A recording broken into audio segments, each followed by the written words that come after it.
पंजाब में स्थित सिख धर्म के 3 तख्त साहिबान वाले शहरों को पावन शहरों का दर्जा देना पंजाब सरकार के लिए बड़ी सौभाग्य की बात है।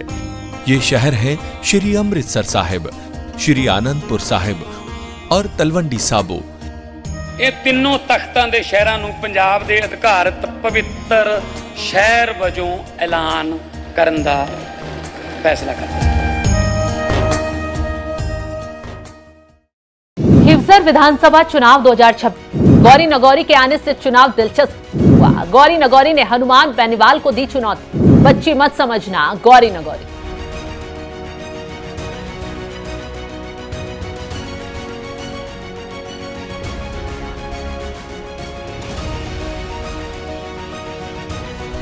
नमस्कार, मैं आपके साथ शबनम। राजस्थान हमेशा दो धुरी खेल में रहा है, एक कांग्रेस और दूसरा बीजेपी।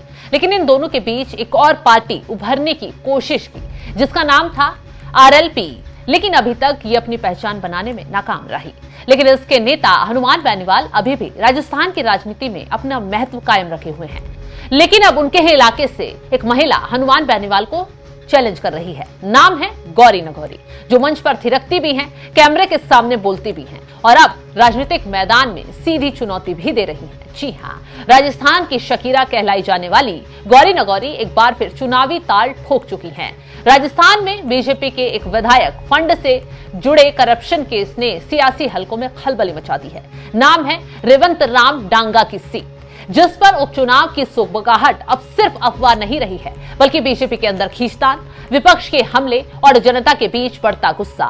और ठीक इसी राजनीतिक भूचाल के बीच गौरी नगौरी की एंट्री ने सियासत में नई सनसनी बनकर सामने आ गई है। हाल ही में दिए गए एक इंटरव्यू में गौरी नगौरी ने वो कहा जो नागौर की राजनीति को हिला देने वाला है। मैंने एक स्टेज डांस परफॉर्मेंस के तौर पर अपनी पहचान बनाई है, लेकिन अब मैं चाहती हूं कि देश सेवा के जरिए भी अपनी पहचान बनाऊं। यह सिर्फ एक बयान नहीं था, यह एक राजनीतिक ऐलान था। गौरी नगौरी ने साफ कहा वो नागौर से चुनाव लड़ेंगी और इतना ही नहीं, बीजेपी से टिकट चाहती हैं।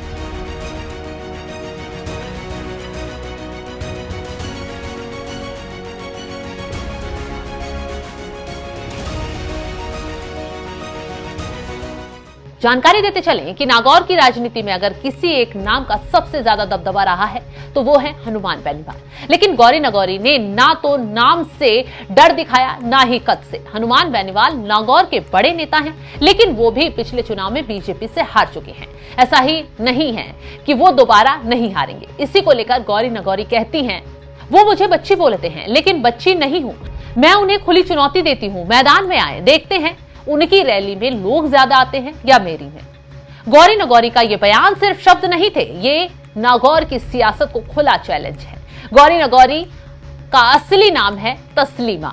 जन्म नागौर के मुडेटा शहर में हुआ। गौरी एक आम परिवार, जहां सपने बड़े थे लेकिन रास्ते आसान नहीं थे, वहां पैदा हुई। डांस जिसने उन्हें पहचान दी, उसी डांस ने उन्हें सवालों के घेरे में भी डाला। लेकिन गौरी नगौरी पीछे नहीं हटी और आगे बढ़ती रही। और आज जिस जगह पर हरियाणा में सपना चौधरी एक सांस्कृतिक और राजनीतिक पहचान बनी है, उसी तरह राजस्थान में गौरी नगौरी एक फेमस नाम बन चुकी हैं। उनके डांस वीडियो सोशल मीडिया पर खूब वायरल होते हैं, म्यूजिक एल्बम मिलियंस में देखे जाते हैं। जब गौरी की बिग बॉस में एंट्री हुई तो दुनिया जान गई कौन है गौरी नगौरी। ये पहली बार नहीं है जब गौरी नगौरी ने राजनीति में उतरने की बात कही हो। अब बड़ा सवाल ये है कि बीजेपी क्या करेगी। एक तरफ एमएलए फंड का करप्शन केस, उपचुनाव की मजबूरी और जनता की नाराजगी, दूसरी तरफ एक लोकप्रिय चेहरा जिसकी पहुंच युवा, महिलाएं और सोशल मीडिया तक है। लेकिन साथ ही सवाल, क्या बीजेपी एक डांसर सेलिब्रिटी को राजनीतिक टिकट दे पाएगी या फिर गौरी नगौरी कुछ और रास्ता निकालेंगी।